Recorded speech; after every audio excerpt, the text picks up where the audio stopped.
বাংলা ভারতবর্ষের প্রাতঃস্মরণীয় পরম পূজ্যপাত সর্বশ্রেষ্ঠ দেশপ্রেমিক আমাদের নেতাজি সুভাষচন্দ্র বোস, যার জন্য আমরা আজকে এই স্বাধীনতা উপভোগ করছি, তাকে আমরা সকলে আমাদের প্রতি প্রণাম জানাই এবং সুস্বাগতম জানাচ্ছি, যাতে উনি খুব তাড়াতাড়ি আবার এই বাংলা ভারতবর্ষে ফিরে সারা অখণ্ড ভারত এবং সারা বিশ্বকে মুক্ত করেন। সেই আশায় আমরা বুক বেঁধে আমরা আমাদের নেতাজিকে অল্প কিছু কথার মধ্যে স্মরণ করতে চলেছি।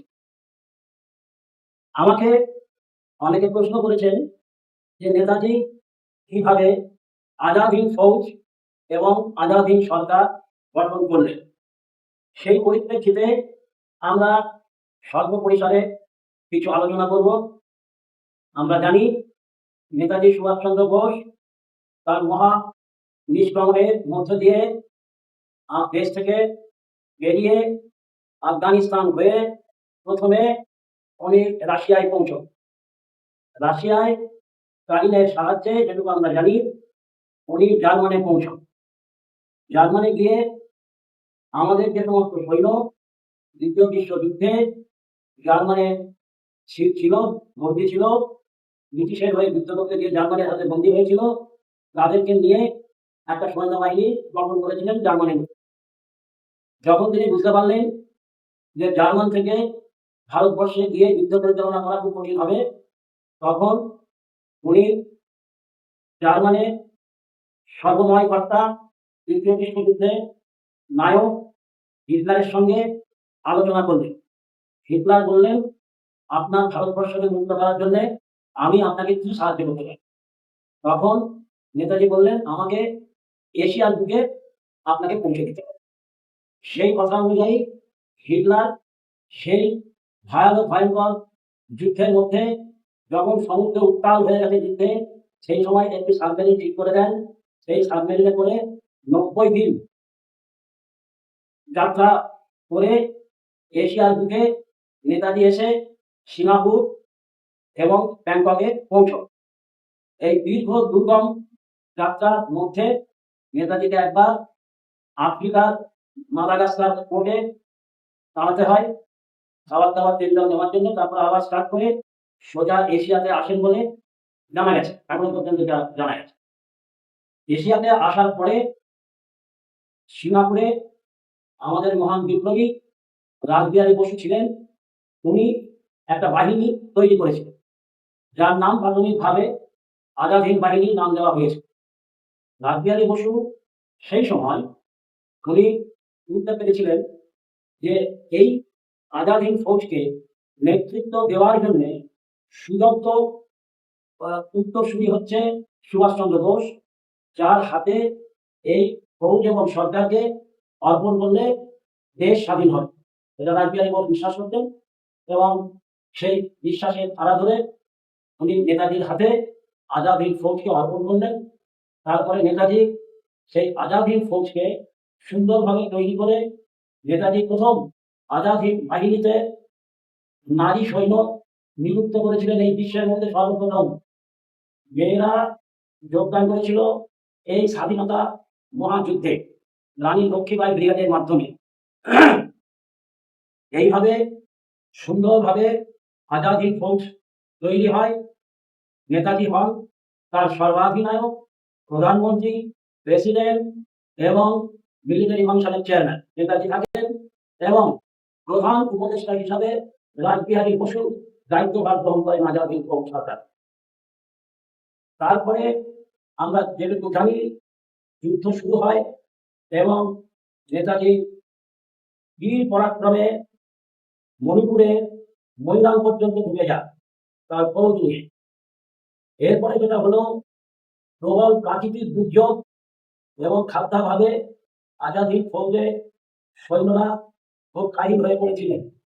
তার আগে ব্রিটিশের সঙ্গে, ব্রিটিশ সৈন্যের সঙ্গে সাংঘাতিক যুদ্ধ হয়। সব থেকে আমরা বলতে পারি সব থেকে ফিয়ার্সেস্ট ব্যাটল হয়। যে ভয়ানক যুদ্ধ হয় তা পৃথিবীর যুদ্ধে কোথাও হয়নি। এই ইতিহাস আমাদেরকে জানতে দেওয়া হয়নি, আমরা পরবর্তীকালে জানতে পেরেছি। এইরকম ভয়ঙ্কর যুদ্ধ কোথাও হয়নি, এবং নেতাজি বাহিনীতে যারা যুদ্ধ করেছে সেই সময় তারা ভয়ঙ্কর সাংঘাতিক বীরত্ব প্রদর্শন করেছেন, যা অন্য কোনো সৈন্যবাহিনী করতে পারে না স্বাভাবিকভাবে। এর মধ্যে দিয়ে যে ঘটনা ঘটেছিল, নেতাজির হাতে ৪২,০০০ সৈন্য ছিল, আর ব্রিটিশে ১০,০০,০০০ সৈন্য। ১০,০০,০০০ সৈন্যের বিরুদ্ধে ৪২,০০০ সৈন্য খুব সাংঘাতিক যুদ্ধ করেছিলেন, এবং ২৬,০০০ শহীদ হয়েছিলেন। ব্রিটিশকে পরাজিত করেছে, যাদের হাতে ১০,০০,০০০ সৈন্য সেই সৈন্যবাহিনীকে হারিয়েছে মৈদান পর্যন্ত। খুব সাংঘাতিক যুদ্ধ হয়েছে এটা, যেটা আমরা জ্ঞাত সালে জানতে পেরেছি। এরপরে দ্বিতীয় বিশ্বযুদ্ধ শেষের দিকে জাপানকে অ্যাটম বোম মেরে দেওয়ার ফলে স্বাভাবিকভাবে জাপান সারেন্ডার করতে হয় জাপানকে, এবং নেতাজিকেও ওখানেই সারেন্ডার করতে হয়, যুদ্ধ থামিয়ে দিতে হয়। এবং আমরা যেটুকু জেনেছিলাম যে আবার উনি জাপানে ব্যাক করে যান, খবর নিয়েই ব্যাক করেন। এরপরে ইতিহাস, অজ্ঞাত ইতিহাস। সেই অজ্ঞাত ইতিহাস শুরু হয় সাইগন থেকে প্লেন নিয়ে যখন নেতাজি বেরিয়ে যান। কোন রকম প্লেন ক্রাশ কিচ্ছু হয়নি, প্লেন ক্রাশ গল্পটা পুরোপুরি মিথ্যা। সাইগন থেকে বেরিয়ে যান এই অব্দি। এইবারে অজ্ঞাত অধ্যায় শুরু হয় মানচুরিয়া থেকে। এই অব্দি আমরা যেটা জানতে পেরেছি, তার বীর বিক্রম যুদ্ধের ফলে ব্রিটিশ ভয় পেয়ে আমাদের হাতে স্বাধীনতা দিয়ে চলে যেতে বাধ্য হয়। এর মধ্যে আর একটা ঘটনা ঘটে, নেতাজির সমর্থনে ভারতবর্ষে বম্বে মহারাষ্ট্রে নৌসেনা বিদ্রোহ হয়। নৌসেনা বিদ্রোহ দেখে ব্রিটিশের বুক কেঁপে যায়। তারা বুঝতে পারে এখানে আর এক মুহূর্ত থাকা তাদের পক্ষে বেঁচে থাকা সম্ভব হবে না। কারণ একের পর এক যদি সৈন্য বিদ্রোহ ঘোষণা করতে থাকে, তাহলে একজন ব্রিটিশও এখান থেকে পালাতে পারবে। ব্রিটিশ একটা ফিরে যায়। ক্লিমেন্ট অ্যাটলি পরিষ্কারভাবে আমাদের বাংলার রাজভবনে, তখনকার দিনের ৫১ সালের ঘটনা, ৫১ সালে উনি আমাদের গভর্নর ফণীভূষণ চক্রবর্তীকে বলেন, ফণীভূষণ চক্রবর্তী জিজ্ঞাসা করেন প্রধানমন্ত্রী ক্লিমেন্ট, ব্রিটিশ প্রধানমন্ত্রী ক্লিমেন্ট অ্যাটলিকে, যে তোমরা সেকেন্ড ওয়ার্ল্ড ওয়ার জিতলে জিততে জিততে পালালে কেন? ভালোবাসায় বলেছেন, তোমরা ছেড়ে ছেড়ে চলে গেলে কেন? তোমরা তো জিতেই গেছি। বলেছে ক্লিমেন্ট অ্যাটলি একটা ছোট্ট কথা বলেছিলেন, cause is there and cause is Chandra Bose. Chandra বোসের কারণে আমরা এখান থেকে পালিয়েছি। ওদের কাছে সিক্রেট খবর ছিল যে চন্দ্র বোস আবার আসে এবং সাংঘাতিক মারবে দেওয়াকে। সেই খবরের জন্য ব্রিটিশ আমাদের দেশ ছেড়ে সশরীরে পালিয়ে যায়। এই অব্দি ইতিহাস যেটা আমরা যে বই থেকে পেয়েছি আমরা আলোচনা করলাম। এরপরের ইতিহাস, সেটা অজ্ঞাত ইতিহাস, সেটা এখনই আলোচনা করার সময় আসে। আজকে এখানেই